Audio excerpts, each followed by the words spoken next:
só relembrando aí o nosso planejamento, né? Nós estamos aqui, então, no ponto 6. Lembrando que nós fizemos uma troca, né? Naquilo que tinha sido programado inicialmente. Colocando a educação antes do ensino e definindo isso com os irmãos, isso já lá na primeira aula. Então, nós já andamos aí que a família foi planejada por Deus, sobre as normas que o próprio Deus deu para a família, os propósitos, os papéis e funções de cada parte da família, e tratamos que a família deve ser um lugar para produzir adoração e serviço ao Senhor, e agora então estamos aí no ponto 6. Né? Na primeira aula nós fizemos uma distinção bem simples, mas razoável e suficiente para compreender a diferença, a distinção entre o que é educação e o que é ensino, né? Onde a educação, de um modo bem simples, foca na formação do ser como um todo, e no ensino foca na transmissão do saber. Né? Então, você ensina o seu filho a trocar o pneu do carro, você está ensinando. Né? Agora, quando você ensina, você passa para ele a informação de cuidar dos bens que ele recebeu, do que ele comprou, do que ele ganhou. Está se ensinando ética para ele, no sentido de zelar por tudo aquilo que ele tem. Isso vai mais que o ensino, é uma educação. Basicamente seria isso. Tá? Então, a educação foca na formação da cosmovisão do ser integral do indivíduo, tanto princípios espirituais, morais, éticos, de caráter civil, valores, respeito, enquanto que o ensino ele vai trazer a transmissão de saber, também no sentido religioso, laboral, político, técnico, intelectual, financeiro, etiqueta social e por aí vai. Um dos grandes problemas que nós tratamos nessa primeira aula é que muitas vezes nós focamos no ensino religioso e não a educação espiritual. Né? E esse é o grande motivo porque muitos dos nossos filhos abandonam a fé. Nós ensinamos os nossos filhos a serem religiosos. Você pode dizer, olha aí, deixa eu falar. O que nós ensinamos aqui? Posição para a hora. Aí faz os moleques tudo fazendo, sei lá, abre o olho. O que você está fazendo? Você está ensinando a ser religioso. Né? No final do dia lá, fica de joelho na cama aí. Fulano, parte para ficar seu irmão. Agora é hora de oração. Coisa séria agora. Coisa séria. Vai de brincadeira. O que você está ensinando? Religiosidade. Né?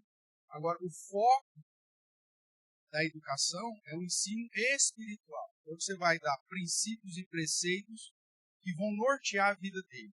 Quem é Deus? Por que ele foi criado? Qual é o propósito da existência dele? O que significa glorificar a Deus? O porquê de até ter as atividades religiosas, mas as atividades religiosas, elas sozinhas não valem nada se não tiver uma vida espiritual. Então, nós temos errado, muitas vezes como família, porque nós temos ensinado os filhos a serem religiosos, mas não temos trabalhado na educação espiritual dos nossos filhos. E aí, nosso currículo, o nosso tema aqui é justamente fazer você despertar. Às vezes você está ensinando somente o que os próprios católicos fazem com os filhos. Dá um terço na mão do moleque lá e fala, reza não sei quantas Ave Maria, reza não sei quanto Pai Nosso, não sei quanto Salve Rainha, não sei quanto tarará, e aquilo fica treinado, tanto que o menino não precisa nem uma bolinha mais. Ele já vai fazendo assim no dedo, ele vai... Religiosidade. Isso não produz comunhão com Deus, isso não produz entendimento ético, não produz moralidade, não produz valores. E aí chega num determinado momento, principalmente quando a criança cresce, ela fala, quer saber, eu quero isso. Ou às vezes é extremamente religioso, mas na vida prática é um ímpio. Porque não foram ensinados os valores, o temor ao Senhor, o amor a Deus, assim de todas as coisas. Então essa distinção é importante a gente relembrar, tá bom? Como nós falamos, existe ensino sem educação, né? mas não existe educação sem ensino. Então, a educação vai produzir um aprendizado para a vida toda. É nesse sentido que Provérbios vai dizer: ensina a criança no caminho que deve andar, e mesmo quando ela for velha, não se desviará dele. É algo que faz parte da essência dele.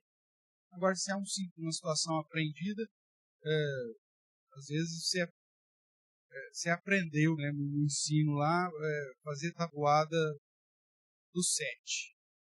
Você passou lá. Foi no segundo ano que você aprendeu isso? Segunda série lá, foi. Só que hoje você pediu, quanto que é 6 vezes 7? Meu Jesus amado. Tem um calculador aí? Quer dizer, você só recebeu aquela instrução, não faz parte de você. Né? E isso na vida espiritual acontece demais. Então, cuidado. Você precisa educar o seu filho espiritualmente e não simplesmente ensiná-lo a ser religioso. Tudo bem? Lembrado isso, vamos seguir. Como falei, né, Provérbios 22:6, a ideia de gerar uma essência, para que mesmo quando você morrer e ele for velhinho, seu filho, ele ainda vai lembrar daqueles ensinos, daqueles preceitos, e ele ainda vai agir de acordo com o padrão, a cosmovisão que ele recebeu. Trabalhamos aí com a ideia de que educar, o termo ensino e educação na Bíblia são traduzidos como sinônimos, né? Você não tem essa distinção de entendimento. A Bíblia traduziu por educação, ou traduziu por ensino. Quando fala de educação, no sentido de transformação do ser. Quando fala de ensino, está falando só de transmissão do saber. Não, não. Na Bíblia nós não temos essa distinção. O termo ensinar ou educar, ou disciplinar ou corrigir, é colocado num pacote só, mas dentro de um entendimento hoje de que educação refere-se à formação de um ser, enquanto que o ensino é simplesmente a transmissão de um saber. Vamos lá, nós citamos alguns preceitos aí, tanto do reverendo Augusto Nicodemos, amigo da esposa, e o reverendo Van Grone também, nos livros. Eu até prometi trazer os livros, acabei não trazendo hoje, mas até o final do curso aí a gente mostra os livros aí, tá bom? Então, criar filhos é o maior desafio de um homem ou uma mulher podem ter neste mundo, e muitos desistem e deixam-os para outros a obrigação de educá-los, seja escola, seja avó, seja igreja, seja a babá, seja conselho tutelar, tudo aí. Mas nós sabemos que é uma obrigação dos pais. Essa também, infelizmente, é um dos preceitos que estão sendo negligenciados na nossa geração, né? Van Grone vai dizer que o direito da criança, o maior direito da criança, é ter uma família e um lar bem equilibrado.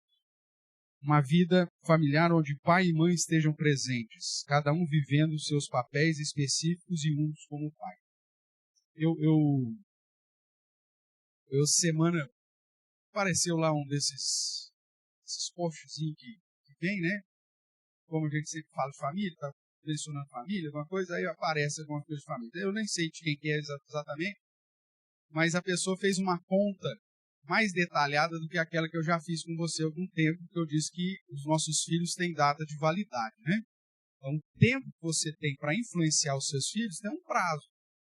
Passou disso, meu amigo, acabou. Já era, você vai ser descartada mesmo. As mães ficam tristes. Marca, o aconselhamento da semana fica lotado, porque eu falo que as mães vão ser descartáveis na vida das crianças, tá? E as mães entram tudo em desespero. Aí eu sei que isso, eu falo isso aqui, eu loto a agenda, mas não tem problema. Mas é verdade. E se isso acontecer, e vai acontecer, a única coisa que te sustenta é saber que você fez um bom trabalho no tempo que você teve. Porque não existe coisa pior quando os filhos saem de casa e você ficar com aquele sentimento assim, não fiz nada. Passou. E agora? Aí depois mãe, né, querendo que os filhos já grandes, 30, 40 anos, volte a ser criança. Não tem jeito. A hora é agora. Né? E aí nesse postzinho o cara tinha feito, vocês foram homem ou mulher, colocou lá, fazendo uma conta, você vai ter condição de usufruir ou de conviver com o seu filho pequeno, que ele vai te dar atenção integral, ele vai apenas 5 verões. Você viu isso? Até os 5 aninhos, é que você vai ter a oportunidade de ver ele comer areia da praia, né? Catar conchinha. Você vai ter 5 oportunidades na vida para fazer isso. Porque depois dos 5 anos, meu amigo, ele não vai querer mais ficar contigo. Ele já vai lá, e dependendo de onde você for, ele vai ficar com a monitora lá do resort, se for levar, e você vai ficar, sei lá, eu publicando lá na hora, tomando sol. Então são 5 verões só que você vai ter. Né? Aniversário de criança, com aquele negócio de bexiga, de olho de sogra, de brigadeiro, não sei o que, no máximo são 10. E tem criança que já com 6, 7 anos não quer mais saber desse trem. Não é verdade? Então, são situações que você vai viver pouco na história do convívio com a sua criança. Então, agora é o tempo de comer areia da praia, então vai comer areia na praia. Depois dá um vermífugo para o menino, para a menina, está tudo resolvido. Agora é a hora de investir em passar um tempo de férias com ele. Então tá, então investe, mesmo que seja para passar, sei lá, eu na casa do sogro, na casa do pai, da mãe. Porque vai chegar um momento que você não vai ter mais tempo para isso. Né? Que é aquilo que o pessoal fala, é a fase do ninho vazio. E cada dia, é lógico que tem algumas exceções, né? Tem o Juninho que está lá com 48 anos, está dentro de casa ainda, tomando Todd, aquela coisa toda. Mas quando o negócio é natural, é normal, é dentro da normalidade, esse ninho vazio está ficando mais vazio mais cedo. Né? A gente pensava antigamente, por conta da formação, às vezes não ia nem para a faculdade, você quer, mas quando casar, fulano vai sair de casa. Quando casar, o fulano vai sair de casa. Ou não passa os meninos, quando fizer 19, 18, aí vai servir com 19 anos, aí vai para o exército, vai para não sei o quê, vai sair de casa. Mas hoje não, tem realidade hoje que crianças com 15 anos já saem de casa. Vai fazer um cursinho para passar, não sei, um curso não sei do quê, ou vai estudar não sei na onde, ou recebe uma bolsa não sei do quê. E aí, se você não aproveitou o tempo que você tinha para convívio, já vai ser um sentimento terrível. Agora, se você não aproveitou o tempo para educá-los, aí o sentimento vai ser tenebroso. Não é só terrível. Porque você só não deixou de aproveitar, você deixou de formar, de transformar. E aí, esse tempo não volta. Esse tempo não volta. Né?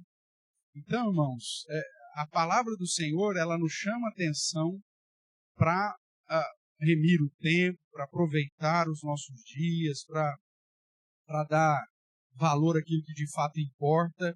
E como o Eclesiastes vai dizer, há tempo e propósito para todas as coisas na vida. Se você tem filhos pequenos, o seu tempo e o seu propósito é dar atenção para os seus filhos pequenos. É educá-los. Se tem filhos ainda juniores, pré-adolescentes ou adolescentes, o tempo que você tem é justamente para terminar o serviço que começou lá pequenininho, né? E agora ensinar, é o tempo que nós vamos tratar depois, ensinar algumas áreas chaves para a vida dele. Então é intencional, você tem que ter uma estrutura e saber o que você vai fazer. Porque se você simplesmente deixar a vida te levar, seus filhos crescem num piscar de olhos e de repente você vai chegar e falar assim, onde eu errei? E eu sou malvado nesse sentido, que eu já disse para você, que você chegar para mim e perguntar, pastor, aonde eu errei? Eu vou fazer, senta aí. Vamos fazer a listinha. Porque dá para saber aonde você errou. E é isso que nós vamos mencionar aqui, nesse tema 6 ainda, dos princípios que você tem que colocar na educação e o modo como você tem que agir na educação. Então, esse é o nosso propósito. Tudo bem? Então, vamos caminhar. Nós paramos nessa pergunta aqui. Mas por que as crianças devem ser educadas? Acho que foi isso. Foi isso, Gabriel? Gabriel está pior que eu. Foi? Não foi? Gabriel falou, está falado. Então, nós paramos nessa pergunta. Por que as crianças devem ser educadas? Então, a Bíblia nos responde de um modo bastante simples e claro. As crianças precisam ser criadas, modeladas, nutridas, discipuladas, não importa muito a palavra aqui empregada, para transmitir a ideia de educar os filhos. É uma necessidade. Agora, por quê? Vamos lá, primeira coisa. As crianças devem ser educadas, primeiramente, porque é uma ordem de Deus. Deus mandou. Vamos pegar essa sequência aqui de texto. Vai lá para Deuteronômio, capítulo 6. Inclusive, o Jeff citou aqui os versos iniciais, né, desse capítulo, mas que apontam aí para esse inculcar aí dos versos seguintes. Vou ler a partir do 4, tá? Para você relembrar do texto. Então, ouve Israel, o Senhor nosso Deus é o único Senhor. Amarás, pois, o Senhor teu Deus de todo o teu coração, de toda a tua alma, de toda a tua força. Essas palavras que hoje te ordeno estarão no teu coração. E tu as inculcarás. É um termo aqui que vai servir de sinônimo de educação. Inculcarás a teus filhos. E delas falarás assentado em tua casa, e andando pelo caminho, e ao deitar-te, e ao levantar-te. Também as atarás como sinal na tua mão, e te serão por frontal entre os olhos, e as escreverás nos umbrais de tua casa e nas tuas portas. Então veja, o Senhor te ordenando ao povo de Israel, desde o Antigo, e consequentemente a nós, a inculcar, e dando, inclusive, a estratégia. Você vai, né? Eu fico, às vezes, louco, irmãos, que a gente parece que é aquele lance, né? A gente ouve mais os ímpios do que a palavra de Deus. A nossa geração é a geração que ouve mais os psicólogos, né, do que aquilo que a Sagrada Escritura diz. Aí tem pai, a criança, sei lá, tem 9 meses, né? Aí o pai chega com a criança de 9 meses, é a mesma coisa que faz com o cachorro, né? Chega a criança de 9 meses, aí fala assim, Juninho, você precisa entender, Juninho, que quando nós estamos juntos, você precisa dar mais atenção para a mamãe. Meu amigo, não tem como você conversar com um bebê de 9 meses e achar que ele vai entender como se ele tivesse 18 anos. A não ser que você seja um imbecil. Entendeu? Aí, Juninho, eu já te falei, você não pode chorar alto desse jeito quando você quer mamar. É só chorar uma vez que a mamãe sabe. Não tem como você tratar assim, cognitivamente, externando. Ele não conhece. Ele conhece só o timbre da sua voz, ele conhece só, né, ele não conhece nem o vocabulário ainda. Aí o menino está com 2 anos aprontando, fazendo arte, não sei o quê. Aí eu pensei, fulaninho, não pode, filho, fazer uma coisa dessa. Ele não vai entender. Ele vai dar risada na sua cara e vai fazer de novo. Existem mecanismos de educação bíblicos, que é a correção, que é a repreensão. Você já viu alguém dando duro em alguém? Apesar que tem outro, hoje em dia você tem até Nutella para dar duro, né? Você fala assim, querido, eu quero falar duramente com você. Eu quero que você entenda que eu estou extremamente nervoso de falar com você. Falando isso, o cara vai olhar para sua cara e vai dar risada. Porque a repreensão fala, olha aqui, rapaz, presta atenção no que eu estou te falando. O moleque já treme inteiro. Existe timbre de voz que você demonstra a sua autoridade no que você está falando. Porque você fala assim, ô Juninho, o pai precisa falar um negócio para você. É muito sério, é importante para a sua vida inteira. Viu, Juninho? Presta atenção no que o papai vai falar. O papai está falando assim comigo. Primeiro já começa com esse papai. Esse papai é coisa de, não sei, que é outra coisa aí, meu irmão. Sério mesmo. Você é o pai, cara. Esse negócio, o papai está muito triste com você, Juninho. O papai, olha, o coração do papai está chorando. Cara, você vai ensinar o que para sua criança? A ser um frouxo, um frango.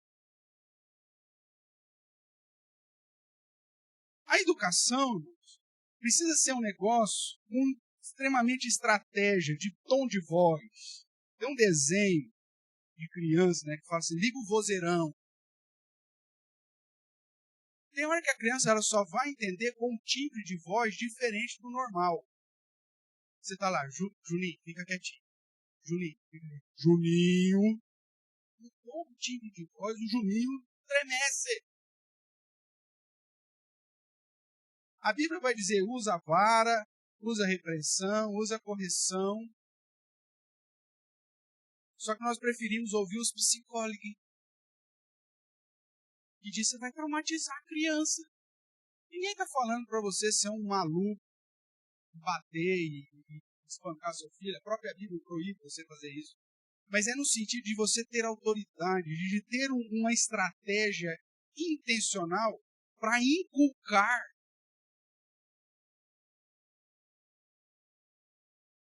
Quantas vezes você precisa falar para uma criança para ela assimilar um preceito? Uma vez só? Milhares. Juninho, tira o dedo do nariz. Juninho não come a caca Juninho. Você falou isso uma vez, vai resolver o problema? Não, meu amigo. Você vai ter que falar isso muitas e muitas vezes, até inculcar. Agora, você chegar, ai, bonitinho, ele come a caquinha. Vai resolver? Não vai, cara. Não vai. Inculcar exige uma estratégia. Você está levantando, você está pondo na cabeça dele. Ele está sentado, você está falando com ele. Está indo pelo caminho, você está pontuando com ele. Vai deitar, você relembra os princípios com ele. É inculcar. Porque senão, você não vai. E Deus manda você fazer isso. É uma ordem de Deus. Você pode obedecer ou não obedecer. Se você não obedecer, você vai colher o fruto da desobediência. Tudo bem? O que mais? Capítulo 11.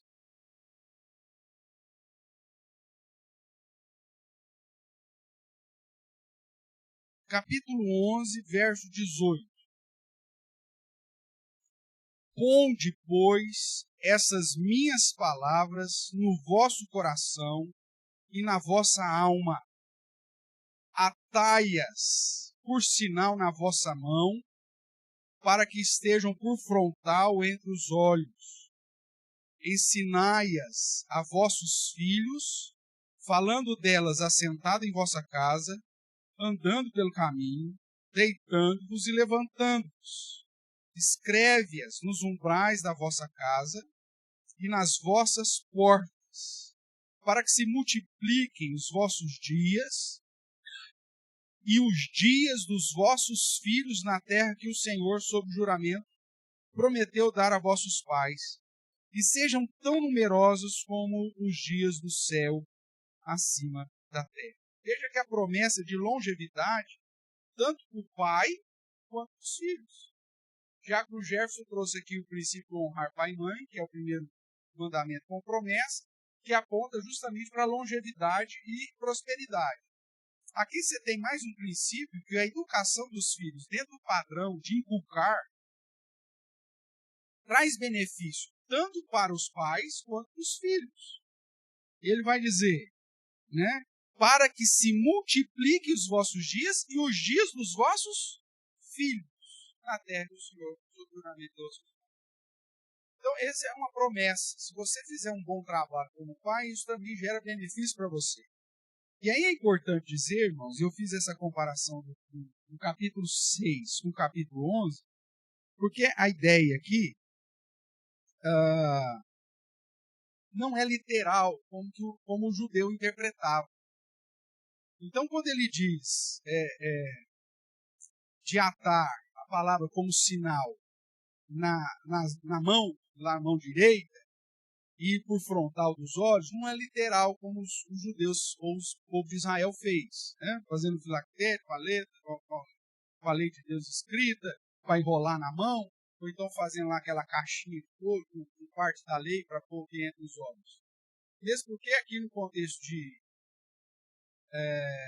Deuteronômio 11, ele começa dizendo para você colocar as palavras na onde?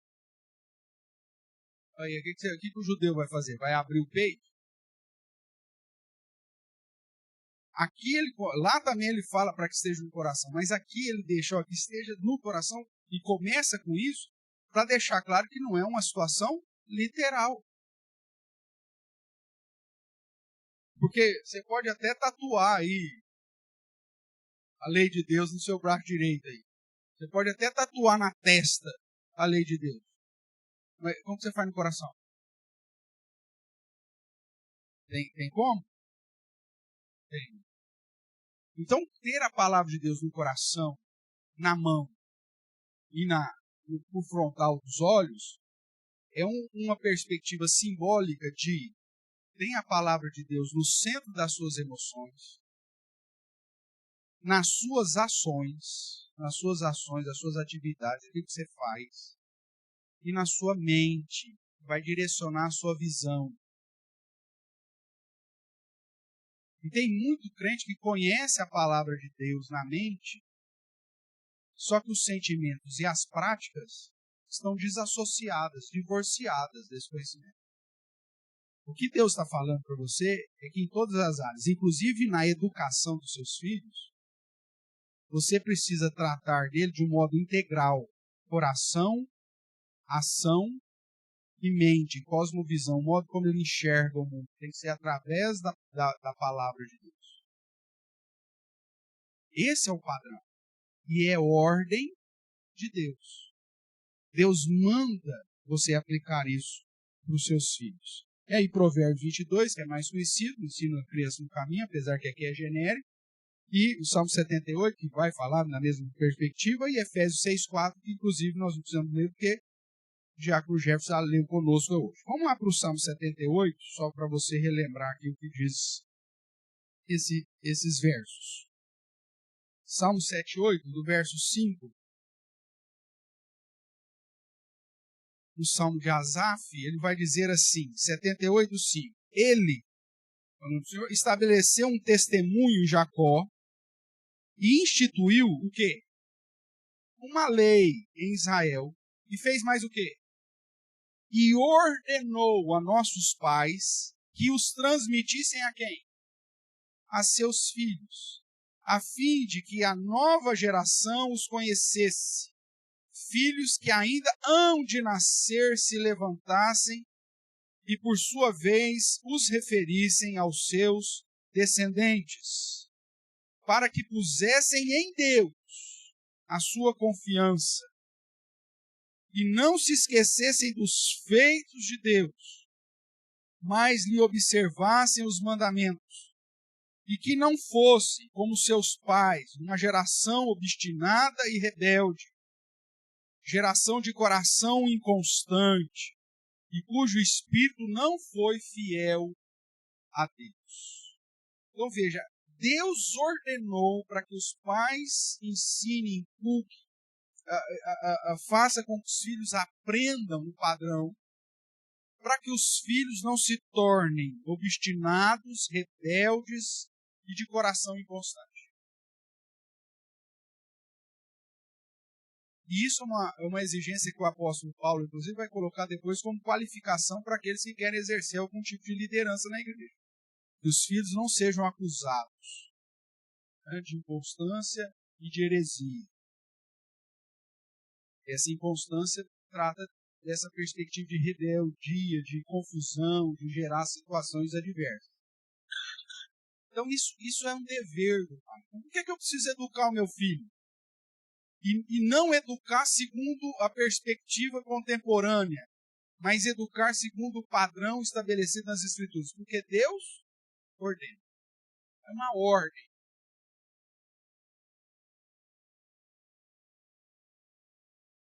E para isso, você vai ter que identificar o momento da sua criança. Como que é que você vai fazer isso? Na primeira infância, você vai encher suas crianças de musiquinha, de versículo, de coisa que vai fazer ela inculcar algum padrão nesse sentido. Ela não vai entender necessariamente a complexidade dos versos ou dos trechos que ela está aprendendo em determinada musiquinha. Mas isso vai servir de fundamento para depois, conforme ela for crescendo, ela fazer as conexões necessárias para compreender o que é realmente a vontade de Deus para a vida dela. Princípios morais. Você precisa inculcar nas nossas crianças. O problema é que os pais ensinam os seus filhos a serem malandros. Os pais ensinam os filhos a darem tombo nos outros, a roubar nos jogos, a roubar até no pique-esconde. Você faz isso de modo natural. O que você está ensinando para ele, educando ele? De que aquilo é certo. O pai que ensinou. Ah, mas é só criança, pastor. É só uma brincadeira de criança. É justamente nesse momento. É assentado no caminho, é levantando, é andando, é deitando, é comendo, é brincando. Ou seja, em todos os contextos você tem que educar.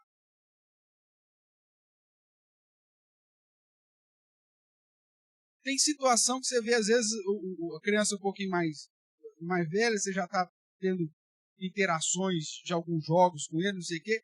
Vira e mexe, você escuta assim, mamãe, o pai está roubando. E o pai, tá risado, imbecil. Aí o que ele está ensinando pro filho? Assim como o pai está roubando, faça o quê, menino? Rouba também. Você tem que ser esperto. Você tem que sair com todas as meninas da escola. Você tem que ser homem. Quer dizer, você está ensinando preceitos e princípios mundanos, ímpios com seus filhos.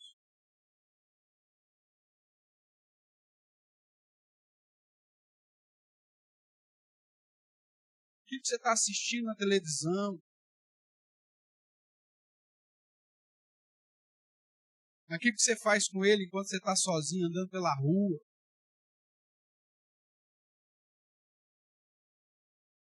Eu sei da preocupação de muitos pais, né? De ver os seus meninos, principalmente os meninos, os filhos, homens, né? De ter uma perspectiva, porque senão o mundo vai engoli-los. Mas você tem que ensinar preceitos, irmãos, e ética bíblica. Porque senão você vai construir mais um ímpiozinho religioso. Um cara que aprendeu a ser religioso e que vai esconder os seus pecados, que vai esconder as suas práticas pecaminosas, ilícitas, atrás de uma fachada de religiosidade, mas que não aprendeu como satisfazer o nosso Deus Criador, como adorá-lo, como servir corretamente. Pastor, isso é extremamente complicado. Ninguém disse que era fácil. Por isso que nós vimos em uma das primeiras frases aqui, que uma das tarefas mais difíceis para o homem e para a mulher é o quê? Educar os seus filhos. Isso exige, irmãos, uma atenção constante. E não tem um negócio assim, matemático. Porque você tem lá 3 filhos. A mesma situação vivida com todo mundo, cada um deles pode decodificar de modo diferente. E aí você vai ter que olhar para o coração de cada um deles e ver como que ele está decodificando isso. Como que você faz isso? Perguntando mesmo. Viu, o que você achou do que aconteceu hoje? Você viu lá, nós estávamos lá no almoço de família, e o priminho lá jogou comida no rosto da mamãe dele. O que você entendeu? Um vai dar risada, fala, nossa, foi legal, né? O outro vai falar, nossa, pai, que menino mal criado. O outro vai falar, não vi, alienada, vi. E aí você vai ter que ver como que ele decodificou aquela situação e aí trabalhar de um modo diferente com cada um, de acordo com como ele decodificou. Isso dá um trabalho miserável.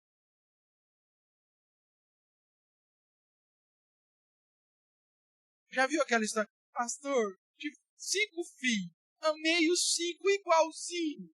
Aí foi o seu erro. Porque cada um é diferente. Você vai ter que identificar qual a melhor maneira para apresentar. Isso não só os pais, porque a Bíblia vai apresentar, mesmo que a obrigação de educação é dos pais, mas a inferência e a influência nos filhos também passa pela figura dos avós. Apesar deles terem aí, né, eu até brinquei, até colocaram lá, acho que o Jorge que pôs o vídeo, o vô falou, eu vou estragar o meu neto mesmo, porque essa é o senso comum, mas a postura dos avós vai influenciar os nossos filhos. E tem hora que você vai ter que chegar lá pro sogrão, vai ter que chegar lá pro pai, vai ter que chegar lá pra mãe, vai ter que chegar pra sogra e falar assim, ó, só vai me desculpar, né? Mas aqui em casa o esquema é diferente. Você vai ter que chegar para ele e falar, ó, eu sei que o senhor tem 85 anos, mas esse negócio,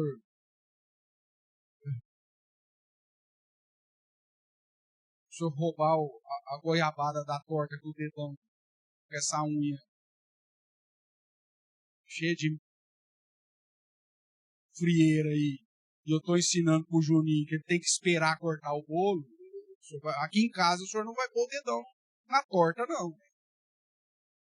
Aí o cara vai ficar chateado. Não bordo mais aqui porque eu fui humilhado. Meu amigo, você vai ter que escolher. Você vai cuidar de proteger o seu filho, que é sua responsabilidade, ou ter que fazer dengo num velho de 80 anos. E, sinceridade, se exploda o velho de 80 anos. O seu foco é o seu filho, cara. Se um velho de 80 anos não consegue entender que o processo da educação do seu filho é sua responsabilidade e ele não estiver disposto a te ajudar nesse processo para facilitar, é melhor que o senhor não venha mesmo em casa. É melhor mesmo. Porque senão o senhor vai acabar jogando areia na minha engrenagem aqui, ué. A família precisa estar envolvida com esse negócio. O vô, a avó precisa saber, precisa referendar. É lógico que como pai, como mãe, você vê o seu filho agir de uma maneira errada, você também tem a oportunidade de chegar, filho, você está pesando demais pro Juninho, hein? Você está exigindo um negócio pro Juninho que sei, vai complicar. Tudo bem, porque é parceria, não é sabotagem. E não é uma questão de que, fulano desrespeitou. Você precisa entender que dentro da casa do seu filho, quem manda é ele. Dentro da casa da sua filha, existe um sistema diferente da sua casa. Não, porque aqui na casa da vovó pode. Então tá bom. Então, se na casa da vovó pode, na minha casa não pode, eu vou evitar de mandar os meus filhos para a casa da vovó, porque senão vai conflitar com aquilo que eu quero ensinar para os meus. Então, vovó, o Juninho vai vir menos na sua casa, ou só vai vir quando eu estiver junto. Aí a vovó, largaram, me abandonaram. Aí faz todo aquele drama. Se uma velha não tem condição de entender uma perspectiva dessa, paciência. Mas isso não tira a sua responsabilidade dada por Deus, ordenada pelo Senhor, que a responsabilidade de educar os seus filhos é sua. Porque na hora que der errado, não adianta você falar, o vô que estragou. A avó que estragou. Deus vai falar, eu não mandei o vô, eu mandei você. Então o vô, a avó, ele tem que ser parceiro nesse processo. Tem que ser auxiliador e não atrapalhador. Né? Então, aproveitando que eu falei isso, tem mulher também que, ao invés de ser auxiliadora, pega o A lá dos 3 A da mulher e põe atrapalhadora. Em vez de ser auxiliadora. O termo é auxiliar, parceria. Você como vô, você como vó, você como pai, você como mãe. Cuidado.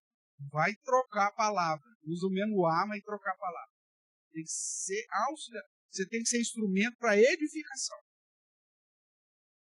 Voltando para os pais, é responsabilidade porque Deus mandou. Se você não ensiná-los no padrão bíblico, eles serão obstinados, rebeldes e de coração inconstante. Você pode ter certeza que esse resultado vai ser batata. Porque eles já nascem assim, irmãos. Esse é o problema. Então, voltando aqui, é uma ordem de Deus. E aí, essa ordem de Deus é justamente porque elas são pecadores ou pecadoras e carentes da glória de Deus. Tem pai que eu acho que olha para o bebezinho e acha que o bebezinho já tem todo o conceito teológico protestante e todo o conhecimento que Calvino já tinha. Não, meu. A única certeza que você tem quando você pega um bebê nos braços é que ele, como descendente de Adão, ele nasceu em pecado. E você não vai precisar ensiná-lo a pecar. Ele já nasce sabendo. Eu sempre brigo no encontro de casais, né? Na educação dos seus filhos, você precisou chegar lá e pôr o filho sentado lá? Você fez isso, bom? Pegou o Samuel e falou, Samuel, senta aqui hoje que o pai vai te ensinar a mentir. Você precisou dar essa aula para ele? Não, não precisou. O Jaco André chegou para o Gabrielzinho e falou assim, vem cá, filho, eu vou te ensinar hoje a desobedecer. Precisou ensinar isso para ele? Não, claro que não. O bichinho já nasce sabendo. Ou alguém está fazendo isso em casa? Não, pastor, dentro do meu plano de educação, tem 2 vezes por semana que eu ensino ele a ser ímpio. Eu preciso ensinar ele a ser pecador. Porque senão ele não aprende, aí se não há pecado, não há graça. Então eu tenho que ensinar o pecado para que a graça de Deus... Você precisa fazer isso? É lógico que não. Então o segundo motivo que você deve educar as crianças é porque elas são inclinadas para o mal. Faz parte da essência. Todos nós nascemos em pecado. Fomos concebidos assim. A inclinação do mal está no nosso coração. Os nossos pés são ligeiros para fazer o mal.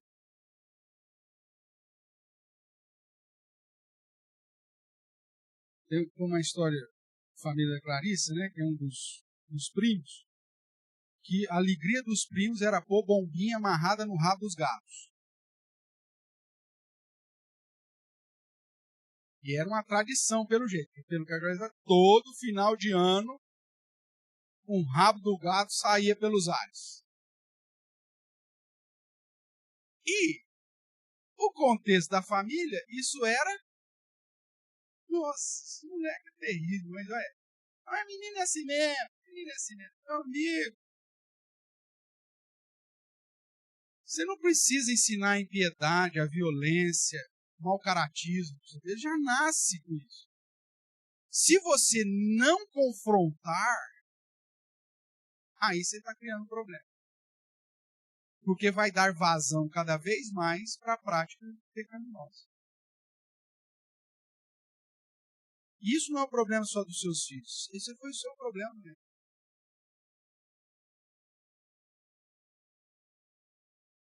dessemos oportunidade aqui para abrirmos o coração e você contar o que você já aprontou desde a sua infância, meu Deus do céu. Talvez alguns poderiam sair daqui e falar assim, até que eu fui anjinho, né? Perto do fulano. Porque todos nós nascemos em pecado. E é por isso que precisamos ser educados. Eu cito, eu não lembro a fonte, mas se você pesquisar, isso já faz muitos anos, se não me engano, saiu na Veja, que fizeram uma pesquisa que as crianças, a partir de 3 meses, elas já mentem. Como assim, pastor?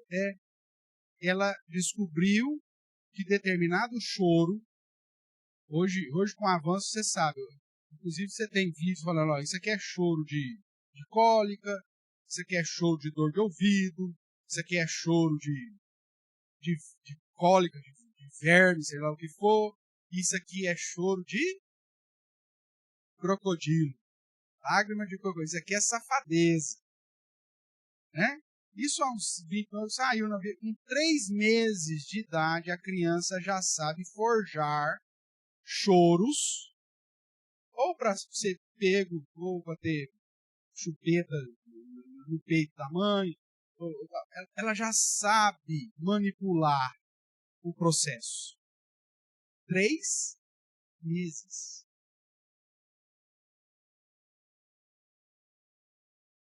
Aí o pai fala assim, ai, mas não posso repreender. Não posso chamar, não posso. É o bebê. Esse bebê vai ficar... Você vai chamar esse menino de bebê até os 80 anos de idade, se você tiver vivo com 95, com 98.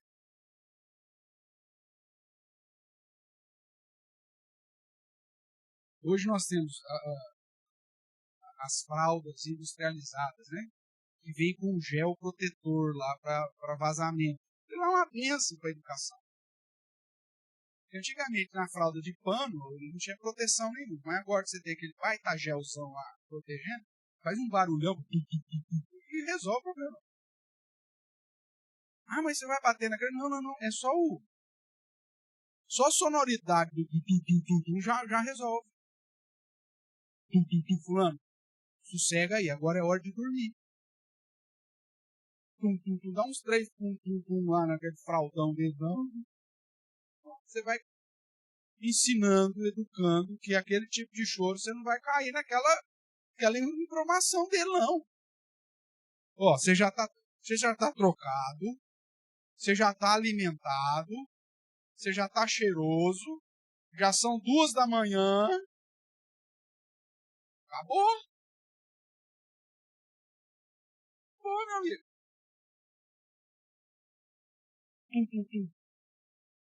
Vai, vira aí, Igor. Voz. Aí você fala, ai, bebê, são 2 da manhã, bebê. Mamãe tá cansada. Olha, por favor, filhinho, descansa um pouquinho com a mamãe. Olha aí o jeito que eu tô. É um bebê, cara. Ele não vai entender. Senão os princípios da palavra do Senhor.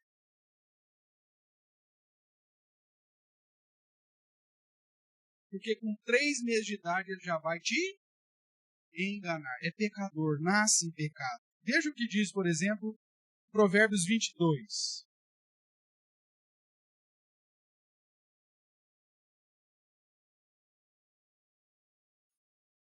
Vamos pegar uma sequência aqui de provérbios. Provérbios 22, 15 diz assim: a estultícia. O que é estultícia, irmãos? Tolice. Né? A estultícia, o ser estulto, está ligada ao coração da criança, mas a vara da disciplina afastará dela. Lá na fralda cheia de gel lá, meu amigo, que não é violência nenhuma, mas aponta para o fato de que aquela postura que ela está tendo, que você já identificou, que não é dor, não é fome, não é sujeira na fralda, você já vai ensinar para ela, falando, meu amigo, essa tolice aqui você não não vou cair nessa sua falcatrua, não. Vira aí e dorme agora. Vamos, é hora de naná. Vozeirãozão lá. Vamos. Tum, tum, tum, tum, tum, tum, tum. 5 minutos tá dormindo. Inclusive, existe uma técnica para fazer a criança dormir, que é justamente a técnica que os caras agora descobriram isso. Agora que eles descobriram. Eles chamam agora a técnica da bateria. Pesquisa depois na internet. Você fica batendo na bunda da criança e fazendo barulho. Hora de dormir. Vai. Vamos dormir. Vai dormir. E aí tem um cara, inclusive, que fez isso, pega o moleque dele, e aí ele faz assim: Alexa, que horas são? Aí a Alexa fala: daqui a pouco vamos mudar o nome da Alexa também, porque esse negócio é machismo. E toda hora fica perguntando pra essa Alexa, coitada dessa Alexa, né? Vai ter que mudar o nome desse bicho aí, porque agora que é misoginia, tudo aquele próximo lá, vai ter que mudar o nome da Alexa. Porque isso aqui já é uma situação já de empoderamento masculino, né? Que a gente fica dando ordem pra essa Alexa, coitada dessa Alexa. Não é verdade? Daqui a pouco as mulheres vão se levantar aí para fazer um abaixo-assinado para mudar o nome de Alexa. Tem que ser um nome neutro, né? E Alex não pode também, né, Sabrina? Né, Alex? Alex também não pode, porque senão... Mas vou ter que inventar um negócio aí. Mas aí o cara fala: Alexa, que horas são? Ela fala: 11h32. Aí falou: ó, técnica da bateria. Vai, fulano, agora é hora de dormir. Eu ouvi, vai, quieto aí, rapaz, é hora de dormir. Apaga. Aí, Alexa, que horas são? 11h34. Dormindo aqui.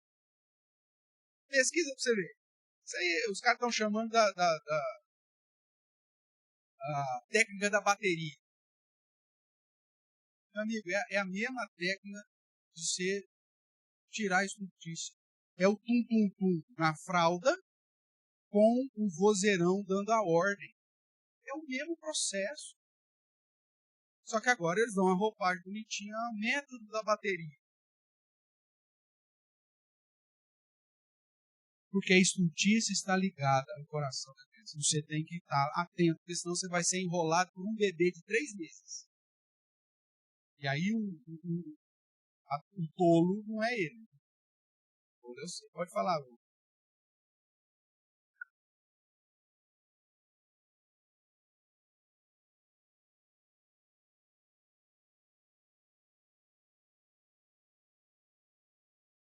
Isso é psicólogo, tá? Isso aí é um padrão psicólogo.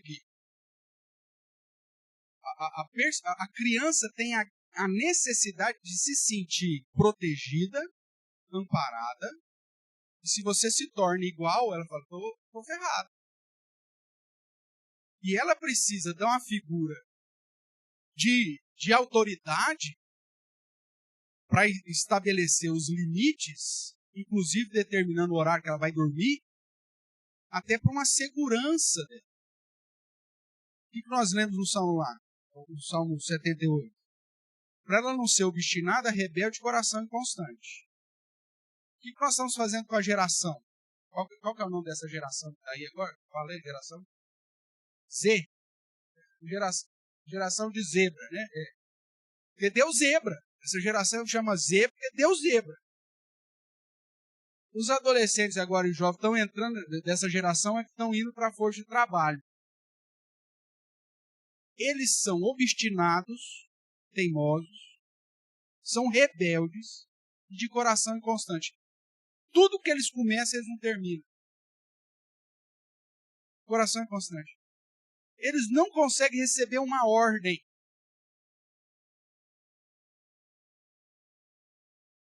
Eu não quero trabalhar numa firma, tendo que pôr o dedão no horário certo, tendo alguém chamando a minha atenção para fazer isso aqui. Eu vou procurar um serviço que ninguém me mande. Você é entregador, você é Uber, você está estourando, você vê tudo essa molecada. Porque, na verdade, eles não sabem lidar com a autoridade. E por que eles aprenderam isso? Porque o pessoal seguiu os psicólogos. E aí eles não têm a figura de autoridade mais sobre eles. O papai é seu amigão. Meu filho, o pai nunca foi chamado para ser amigo de ninguém. O pai foi chamado para ser pai. E se você souber ser pai durante o processo da educação dos seus filhos, quando ele tiver 20, 25 anos, ele vai ser o seu amigo. Que aí ele vai falar assim, caramba, ainda bem que meu pai foi pai. Ainda bem que meu pai foi pai. Agora, se você foi um amigão, meu amigo, você está enrolado. Então veja, coração obstinado. Não consegue terminar nada que faz. Coração rebelde, não consegue receber uma ordem. E obstinado no sentido de teimosia. É a geração mais teimosa. Essa semana lá, não temos um grupo lá da família lá? Eu até mandei para o Luciano, depois, o videozinho, que a gente já tinha conversado sobre isso. Um menino, geração zebra, deu zebra, falando assim, eu estou muito triste hoje. No carro, andando de carro, óculos de marca, cabelinho. Eu estou muito triste hoje. Eu tenho 24 anos. Eu até ontem era um adolescente normal. Mas agora eu tenho conta. Tenho conta para pagar. Então eu estou extremamente triste porque eu quero deixar isso claro aqui. Eu estou sendo obrigado a trabalhar. São 6 horas da manhã. Eu estou gravando esse vídeo pro meu eu do futuro. Cara, uma vez, eu tô sendo indignado. Esse cara não teve pai, coitado. Esse cara não teve mãe. O cara com 24 anos falou, até ontem eu era um adolescente normal. Meu amigo, agora, é lógico que agora os psicólogos já jogaram que a adolescência vai até os 35, né? Não sei se é 35, mas eles ampliaram aí a data. Depois você pesquisa aí. Tem alguns psicólogos defendendo, então, que a adolescência foi até um pouquinho mais para cima. Cara, se a gente for seguir esse tipo de padrão, os nossos filhos vão ser obstinados, rebeldes de coração inconstante. Eles são pecadores, eles precisam, Boni, dessa figura de autoridade, dessa figura que determina os limites. Isso traz segurança. Há uns 15 anos atrás foi feita uma pesquisa na Inglaterra, se você pesquisar na internet você vai achar isso também, com não sei quantos adolescentes, e a principal queixa dos adolescentes é que eles não tinham limites. Os próprios adolescentes reconhecendo que o problema na vida dele era esse. Estavam indo mal na escola porque os pais não punham limite de quanto tempo ele podia ficar fazendo coisa de jogando, videogame. Na época não tinha celular, né, na pesquisa. Mas era videogame, não sei o que. Não tinha limites. Não tinha hora para dormir, não tinha hora para acordar, não tinha hora para sei o quê.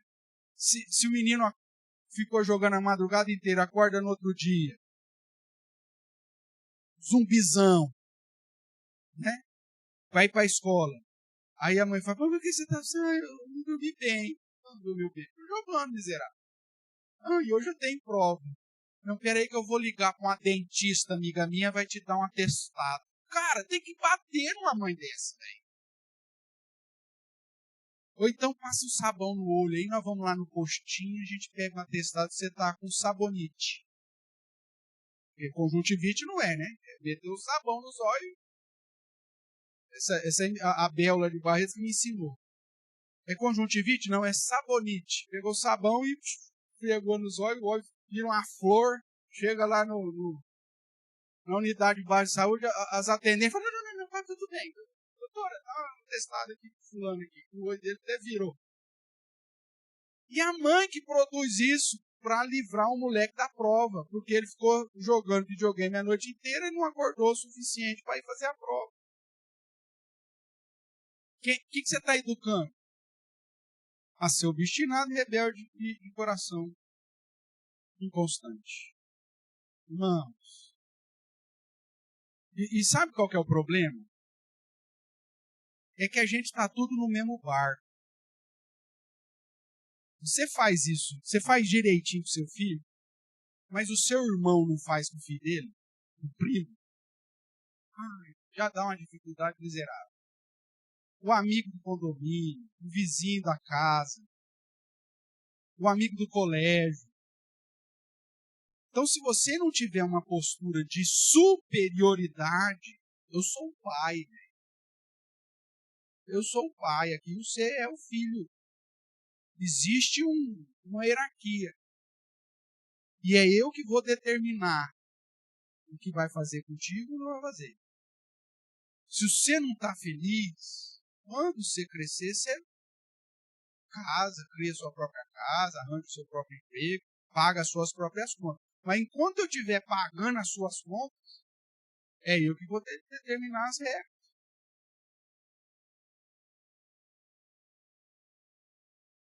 Por exemplo, os meus estão lá em São Paulo. Quem que determina as regras para o apartamento deles lá em São Paulo? Eles mesmos? Não, eu. Eu pago a conta. Não é, já avisei pro Max. Conhece o Max? O Max é o síndico. Já avisei pro Max. Max, não é para ninguém subir no apartamento que não seja o Samuel Luiz. Na minha ausência. E já falei para vocês, não é para receber ninguém. Ah, mas é um amigo da igreja, vai estar todo mundo junto. Não quero saber. É regra. Acabou? Acabou. Ah, mas vai estudar. Não, vai lá no Mackenzie, você mora 50 metros do Mackenzie. Tem um monte de sala, um monte de biblioteca lá, combina, vai estudar lá no Mackenzie. Acabou. A casa não é sua para você receber visita. A casa é minha. Mesmo eu estando aqui em Araraquara e o apartamento sendo lá no São Paulo. Não tem problema. Quem paga as contas? Sou eu? Tá. Então, você estabelece o limite. Se você não estabelecer o limite,